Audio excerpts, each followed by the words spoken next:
เด็ดหน้าตาต้นเห็ดเหลียวเนาะพี่น้องครับ เรามีข้าวเจ้ากับต้นคือทำได้คนนี้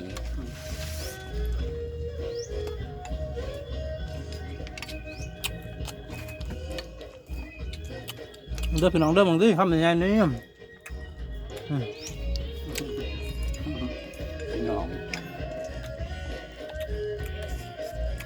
พี่น้องบ้องไปเอาโซเชียล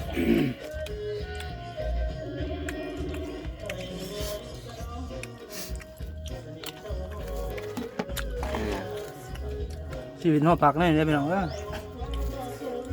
เนี่ยเนี่ย คนแห้งกับบ่แห้งใช่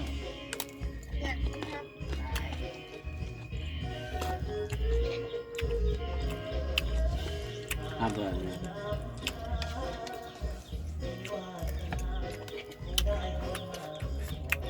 เดี๋ยวมาให้เบิ่ง โอ้ลมโทรศัพท์ไปกินข้าวเลยอะ